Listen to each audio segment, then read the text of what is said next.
Why don't we sit down and talk this thing over?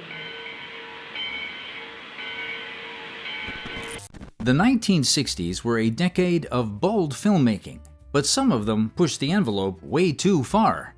From unclad scenes to political and religious controversy, here are 10 of the most controversial banned movies from the 1960s. Number 10. Flaming Creatures. Sometimes we wonder what Jack Smith was thinking when he directed the 1963 experimental film Flaming Creatures. It was shot on a Lower East Side rooftop on a low budget of $300 and featured eccentric drag performers partaking in debauchery and wild antics. Though leading critics like Jonathan Rosenbaum called the film one of the greatest and most pleasurable avant-garde movies ever made, the truth was that Flaming Creatures was just one massive hot mess. It was so bad that the director of the Homosexual League of New York described Flaming Creatures as long, disturbing, and psychologically unpleasant. But why? What exactly made Flaming Creatures so provocative? Well, the film held explicit depictions of sexuality, challenged traditional gender norms through clothing, and included representation of the intersex community, all of which were frowned upon by censorship at the time. The film also had a sexually ambiguous cast, including transvestites, intersex individuals, and drag performers. In one unsettling scene, a vampire resembling Marilyn Monroe emerges from a coffin to prey upon the lifeless figures around her. The provocative and unconventional content upon its original underground release caused a national scandal, with some venues refusing to film it.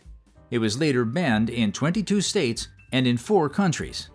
In 1964, police raided a screening, seized a print, and prosecuted organizers Jonas Mekas, Ken Jacobs, and Florence Karp under New York's obscenity laws.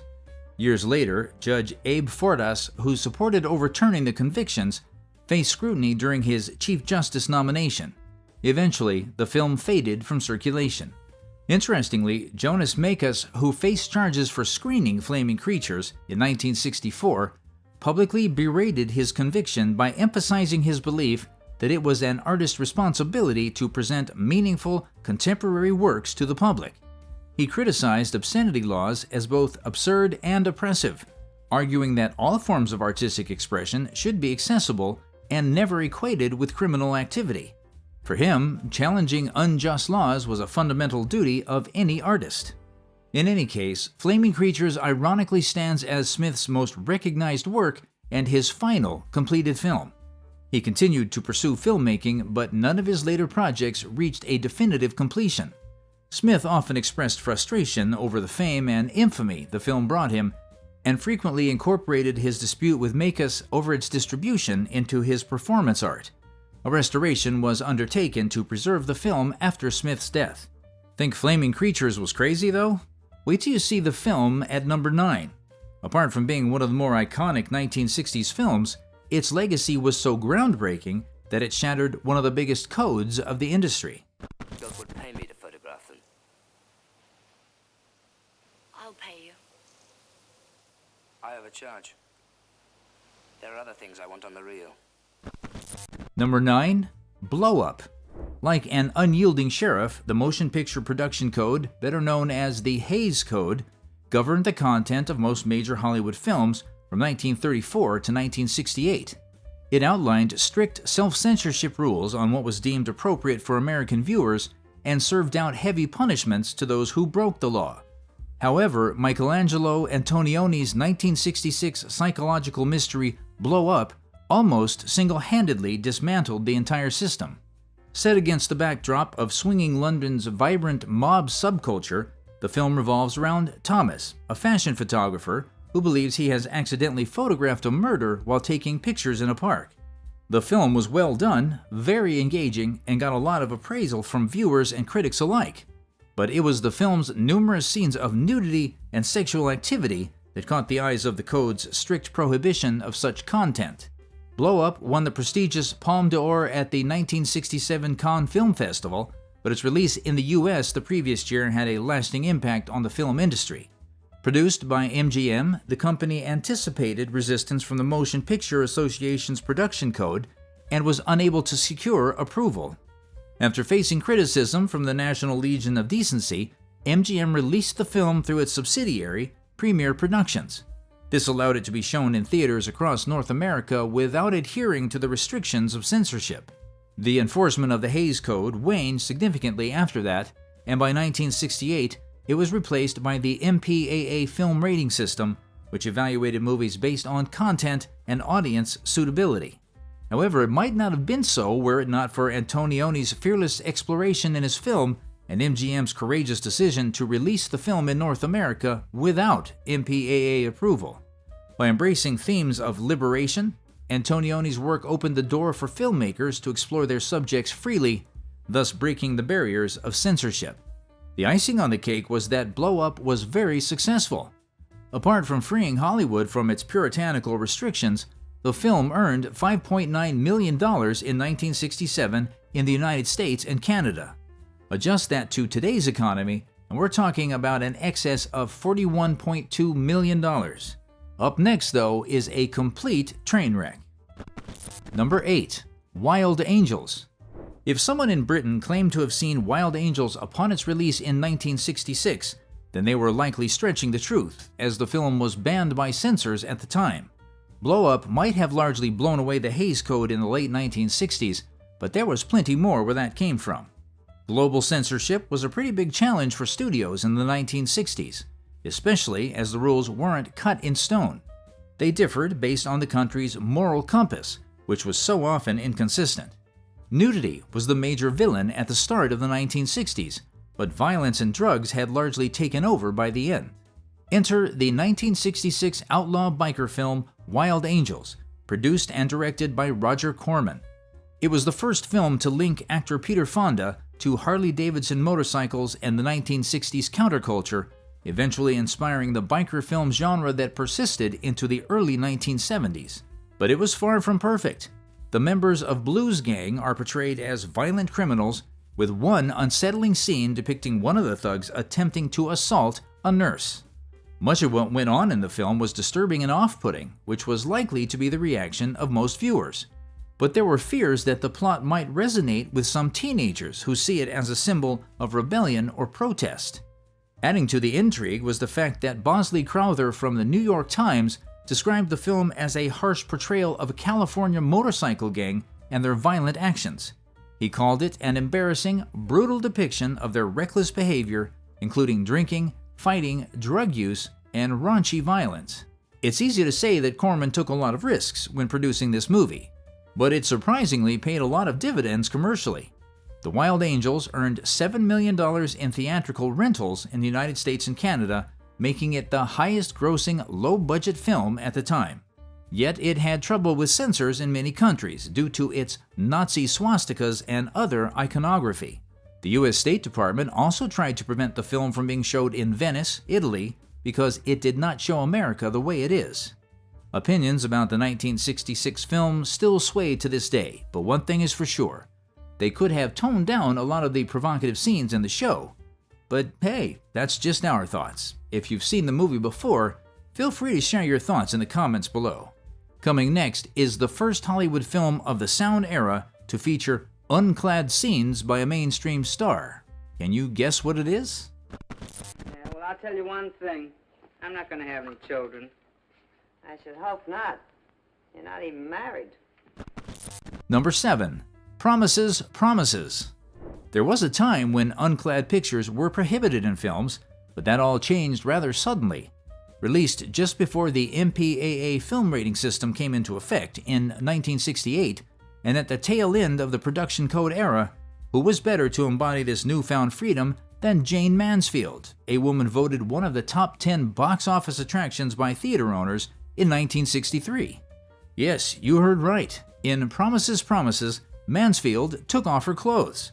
But that was just about the only thing deemed notable about the film. The supposed comedy was drab and, frankly, uninteresting. The film desperately reaches for laughs in so many scenes, with a female impersonator even offering a Jane Mansfield imitation, which Mansfield character ironically claims to do as well. It's meant to be funny, but it just falls flat. Worst of all, the plot was heavily centered around the absurd question of who is impregnating whom on a cruise ship. That's trivial at best. There was barely enough story to fill a full-length movie, and at just 75 minutes, it still feels painfully long. Mansfield's very brief unclad scene was repeated over and over again in flashbacks or dream sequences because they knew audiences were only interested in seeing Hollywood's first uncensored film. The June 1963 issue of Playboy heavily promoted the film Promises with unclad photos of Jane Mansfield. This led to Hugh Hefner being charged with obscenity and arrested by Chicago police. However, the trial ended in a hung jury, resulting in his acquittal. When the film premiered in 1963, it faced bans in Cleveland and other cities. Yet a Cleveland court later determined the unclad scenes were not obscene. Both the original and censored versions performed well at the box office in areas where they were allowed to screen, except in California. Looking back though, it's sad how Promises played out. Jane Mansfield's scenes felt exploited as though they were added purely for shock value. Plus, I can't help feeling the film itself was a sign of her fading career. She was a once glamorous star cast in a low-budget production that only wanted her body for attention and publicity. Roger Ebert of the Chicago Sun-Times once remarked that in Promises, Jane Mansfield did something no Hollywood actress typically does unless desperate. And it's hard to say he was wrong. That type of appeal was one of the few things she had left for box office success. That said, not all banned 1960s films were vilified because of raunchy, debauchery scenes. Some of them were frankly political, and the next film on our list is a notable example. Number 6. Dr. Strangelove. Released on January 29, 1964, Dr. Strangelove caused a great deal of controversy, not because of unclad scenes or provocative words, but because its plot suggested an American general could order a nuclear attack on the Soviet Union without consulting the president. Words can't even describe the pandemonium that ensued. The film was described as dangerous, and many even compared it to Soviet propaganda. Yet it was an incredibly successful movie that smashed over $4.4 million in rentals during its initial theatrical release in North America. Dr. Strangelove is Stanley Kubrick's highest-rated film on Rotten Tomatoes, boasting a 98% approval rating with an average score of 9.1 out of 10. Metacritic is even more impressive. The film scored 97 out of 100 and ranks 7th on the site's all-time high scores chart in the video DVD category. It has also been preserved in the United States National Film Registry for its significance. Yet, Dr. Strangelove had anything but a smooth sail. It faced censorship and bans in certain countries.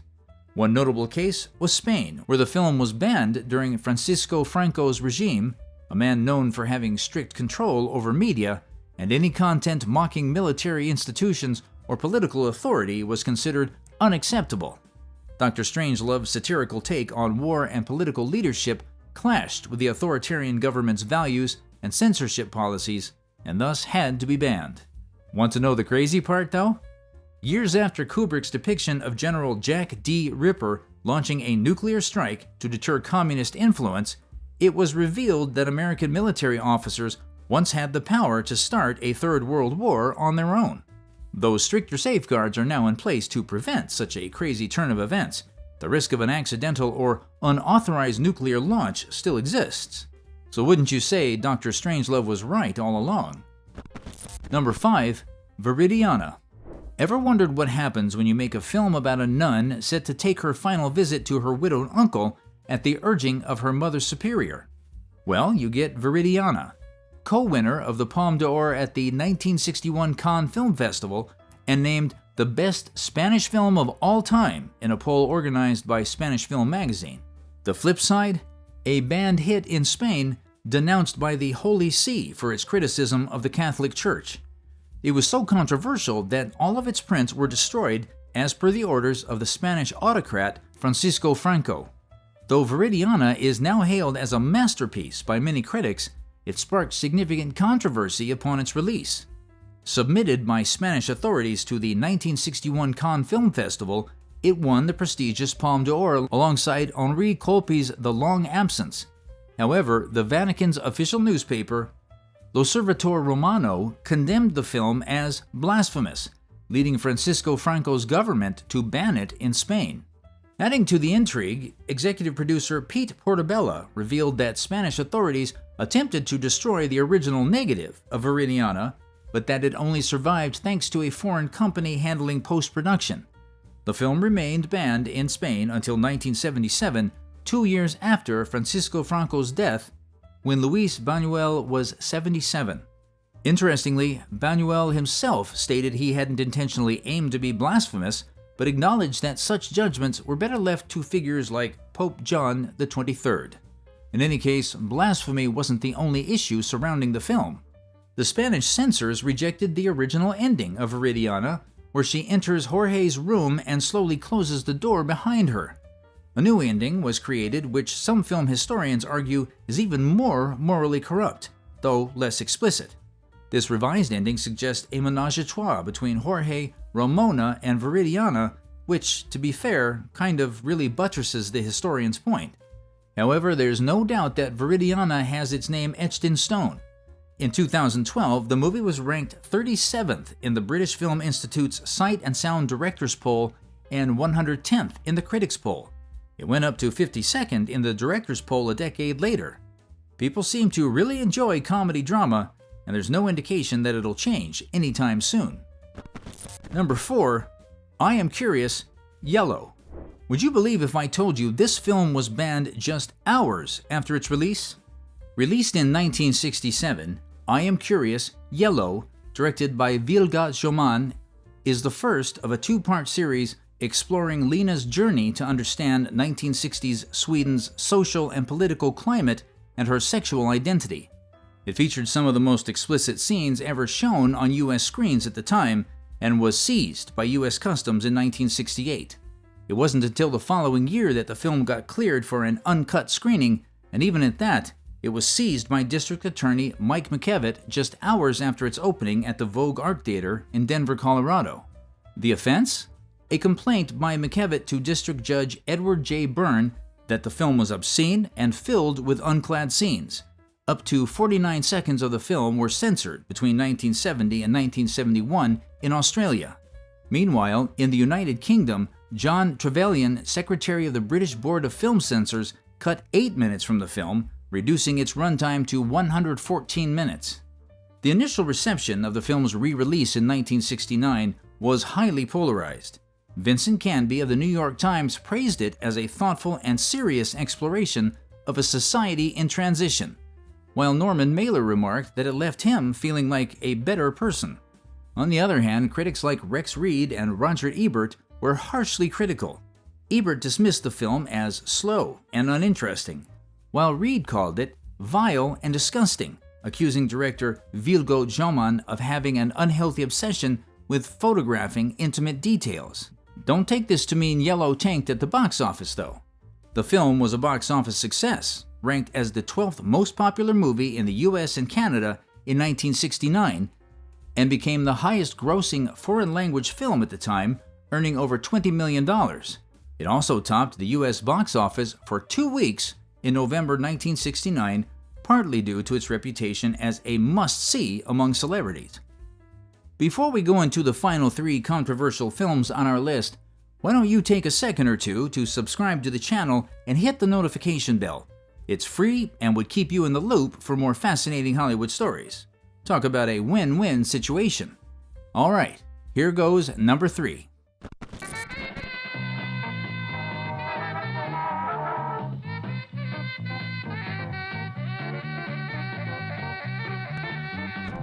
Number 3, The Trip. Remember when we told you violence and drugs became one of the most controversial topics in Hollywood movies by the tail end of the 60s? Released during the Summer of Love, The Trip not only resonated with the counterculture, but also became one of AIP's biggest hits. It proudly kickstarted a trend of acid-themed films featuring chaotic editing and censored depictions of free love and surreal dreams. Remember titles like Psych Out, Skidoo, and Easy Rider? Each of these films was inspired by the psychedelic film and wouldn't have been so popular without it. Wondering what made The Trip so special, though? The film explored the psychedelic world of LSD through its protagonist, Paul, a disenchanted TV commercial director. Feeling down and tired of his boring life, Paul turns to LSD to search for a new meaning of his world. He is guided under the supervision of a trip sitter who shows him the ropes to a vibrant, kaleidoscopic journey of self-exploration. Production used surreal visuals and experimental editing to depict the drug's ecstatic highs and unsettling lows. But hey, in spite of this artistic approach, the film itself was very controversial upon its release in 1967. LSD was viewed as a societal threat, as it was a symbol of the counterculture movement. Authorities felt a movie glorifying its use was unacceptable and had to be shut down before viewers got enthralled by its prospect. This led to the film's banishment in several countries, including the United Kingdom, where it faced repeated censorship challenges and was denied certification by the BBFC in 1967, 1971, 1980, and again in 1988 for video release. The National Association of Broadcasters also issued a warning to TV stations against airing ads for the film, citing concerns over imagery showing Fonda's unclad back and language referencing LSD's hallucinatory effects. While the movie was not outright banned in the US, it faced heavy criticism and censorship from many organizations, including the Motion Picture Association of America. Though the numbers were great. The film soared at the box office during its release and racked up $6 million despite having a relatively modest $300,000 budget. Director Roger Corman attributed its success to audience curiosity, noting that many were intrigued by the idea of experiencing LSD vicariously through the movie. It remains a cult classic celebrated for its bold visuals and attempt to capture the spirit of 1960s counterculture. Number 2. The Pawnbroker. Say what you will about this 1964 Sidney Lumet movie, but you've got to admit that it had a lot of premier events. Apart from being one of the first American films to feature a homosexual character, The Pawnbroker was the very first bare bosom to receive production code approval. Can you believe that? Morality debates were at an all-time high in the 1960s, yet raunchy scenes were being approved. But don't take this to mean that the film had smooth sailing, though. It featured a lot of controversial components that ultimately led to its abrogation.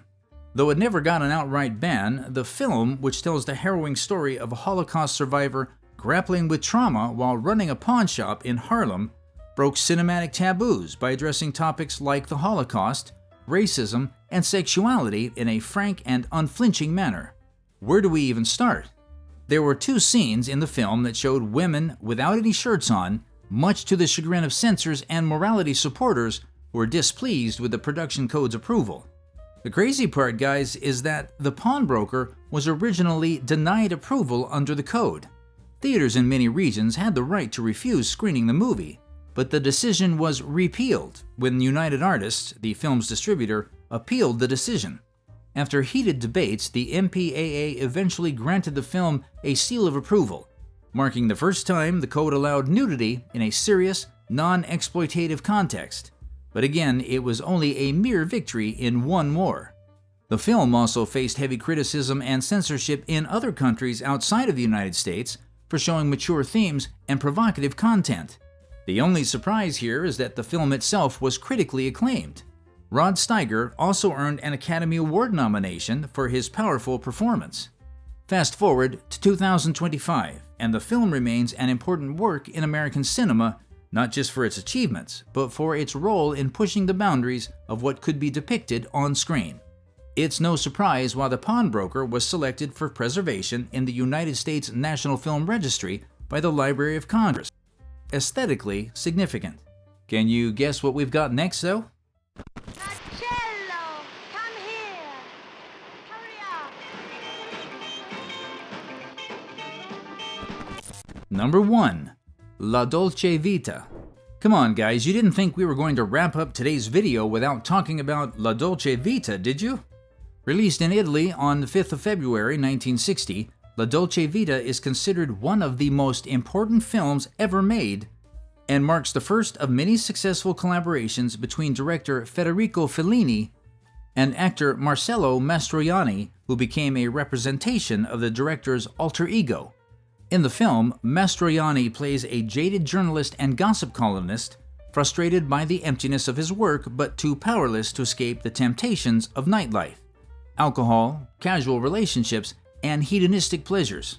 Filled with irony and surreal imagery whose full significance might only be understood by the director, the film offers a powerful critique of modern decadence, consumerism, and so-called high culture. But boy, was it very successful. La Dolce Vita was both a critical triumph and a global box office success despite facing censorship in some areas. It won the Palme d'Or at the 1960s Cannes Film Festival and the Academy Award for Best Costumes. The film's success marked a pivotal moment for Italian cinema and European cinema as a whole, and it is now considered a masterpiece of Italian filmmaking and one of the greatest films ever made. But why wouldn't it? The film single-handedly placed Italian filmmaking on the biggest stage and received 3 more Oscar nominations, including Best Director for Federico Fellini and Best Original Screenplay. However, it was very controversial. The film's opening scene featured a very provocative parody of the Second Coming of Jesus, which severely angered the Catholic Church. Littered in the film were many other sequences that caused controversy and led some countries, including the Vatican, to either condemn or outright ban the film. The film also received significant censoring and was prohibited in Spain until Franco's death in 1975. Because of censorship during the Estado Novo regime in Portugal, the film took a decade to clear the nation's censors and be published. Guys, that's a wrap on today's countdown of the most controversial banned movies of the 1960s. If you found this deep dive into cinema history fascinating, don't forget to hit that like button and tell us in the comments which film shocked you the most with its daring content. Want more gripping stories from the world of film? You're just a click away. Grab some popcorn and click into the next video on your screen for an unforgettable walk down memory lane.